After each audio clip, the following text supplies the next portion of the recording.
money. Not many people get nostalgic about putting in fuel in their motor car. So that means that you need a different style of thinking about how you would configure that. But I mean, surely, so I'm just listening to it now, surely there could be some level of overlap between those two, or at least a small amount of inspiration that's taken from that Spotify scenario. So let's say you are not necessarily relatively new to having a bank account, because often you'll have teenagers or kids that already have bank accounts, but you're relatively new to the whole banking scenario. You're relatively new to actually making enough money to then interact within that world.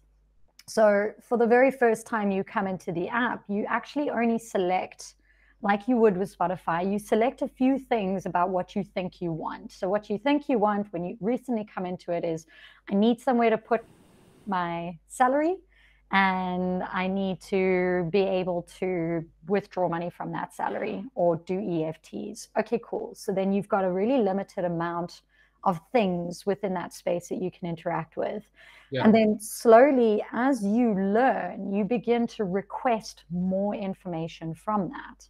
So, yes. I mean, I'm just thinking about really complicated apps out there where you suddenly have a bank account or an app for the very first time, and you're getting information about home loans and about car loans and about all manner of really complicated banking stuff that hasn't even entered within your realm yet. I mean, could there be some kind of an inspiration from that Spotify idea and put into a banking environment, for example? Listen, I definitely think that if you had to think of it in kind of two dimensions, the one dimension is what you would be interested in being recommended. So whatever the item is, it's going to come to you. And the other one is the means that you use to get there in the first place.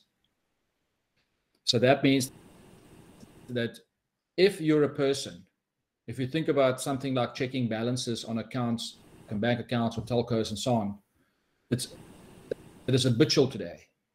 So people will go look at it without ever kind of, I mean, you'll probably know that there's not going to be a change in your balance, but people check it anyway.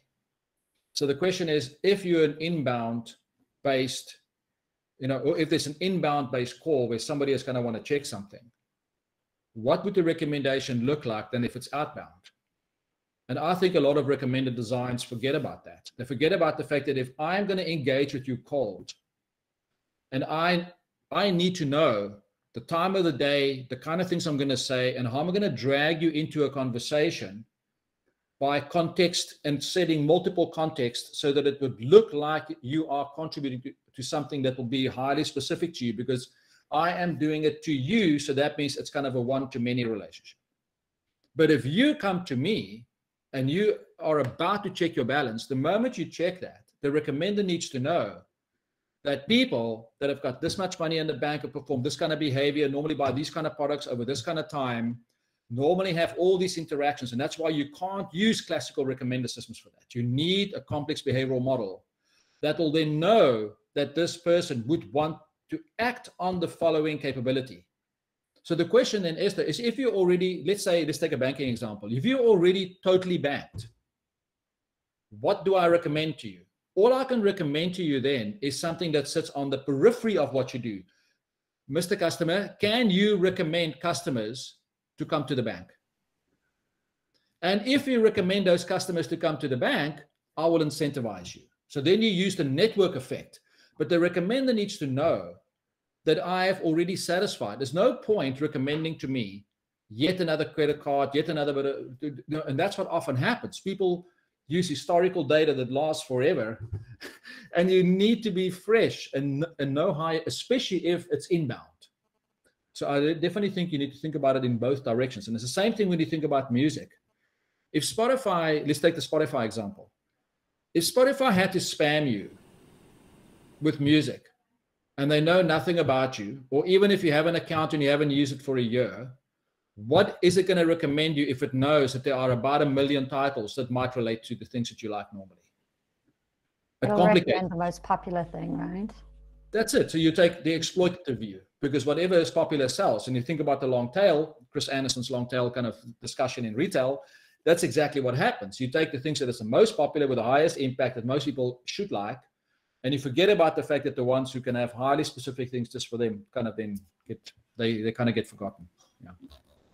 I think the other thing to think about in your example about banking, and I guess in general, is, that you don't always have to have your recommenders having a direct financial impact. So this is, it goes back to Rob's thing of what can you recommend? You can actually, your recommender can be determining what the navigation layout of your banking app looks like, or something that we looked at for one of our clients is, what can you tell after someone's first click where they're trying to get to in the app? So if you have a complicated app, you should actually just design your app better as a long-term solution. But if you have something complicated where it takes 7 or 8 clicks to get anywhere, if you can probably tell based on who someone is and the context, and, if they have this habitual thing that they wake up and check their balance every morning, when someone logs into the app, it should say, hey, do you want to check your balance, or your balance is this much. And that doesn't directly get them to do anything that makes you money, but it improves their customer experience and makes them loyal, and there will be indirect benefits. And I think on your point of when someone's new to the financial system, what do you show them and stuff, actually an interesting example I've always thought is, I don't know if it's still the case because I haven't checked for a last while, but for years Capitec had the highest rated banking app in the country, and it had by far the least functionality. So just for context for everybody, it's a South African bank that is rated in a world context as one of the top banks in the world for client engagement in the mass market. Yeah, a bank called Capitec Bank. Yeah. So they had a fraction of the functionality of everyone else. They definitely didn't do it better. I got a Capitec app just so that I could take a look at what they were doing and how they were doing it. But there's so much stuff that you do with your bank that when you actually say, cool, I'm going to have this banking app with full functionality, which sounds great, it ends up just getting into that situation of, okay, cool, I need to get through 7 clicks before I'm going to do anything, because I first need to go into the right product and then the right section of that product and the right subsection and do this. And, whereas Capitec was you could only do 4 things. So there were 4 buttons on the front page, and everyone was like, oh, this app is amazing because they only built the 4 things that people use the most. But I think using recommenders, there is a middle ground where you can have that Capitec experience, but on an app with full functionality. And then if you do want to do something that is out of the norm or is not one of the top 4 things, then ideally it can be picked up immediately. So, you see that there's if the bank registers a declined payment on someone's card or a bounced debit order or something, when they log into the app, you should have a specific navigation to that to help them get to it and resolve it, and that's a very basic example. That's not even really a recommender so much as just a rule, but you can see how you could have recommenders that would improve your customer experience and give you kind of that Capitec, everything I want to do is just here experience, even though there's actually a lot of functionality available. You find the complexity, especially, and part of that would be, how familiar is this person with the financial system? Yes. Do we want to have the fact that they can open a share trading account on the front page navigation?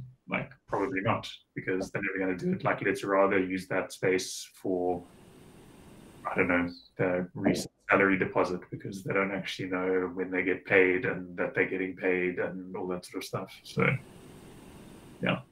So ultimately, because that's exactly what I was thinking of. I did have the Capitec example in mind as well, but also just sort of, like you were saying now, it is something that can be applied to more than just banking, to have this process of learning a small bit at a time. And those recommenders choose the right opportunity to not just constantly try to sell you something or give you something or get you roped into something, but to actually recommend a small piece of information that says to you, did you know that with a bank, you can do this thing, and this is how this thing works?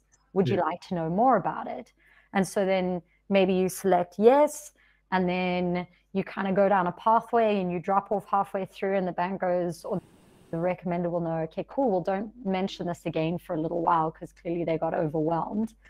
Or then, you know, a week down the line, you actually then recommend the widget for that thing. So I can't even remember the example that you used just now, but instead of having that little widget on your app permanently there, it's hidden in the background, and only when you choose to say, yes, I want to know more about this thing, or I want to actually interact with this thing, that's when it pops up.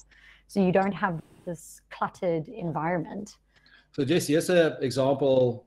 I don't have a Capitec account with my Chase Bank account, all right? So if you think of like your credit journey as the anchor of all of what you do, a lot of the recommendations around what you have access to is around your credit score. So you set your context and what's known as your eligibility rules based on your credit score. And then you provide specifically based on your credit score, a recommendation for additional credit or other kind of products that you then can pitch to the customer.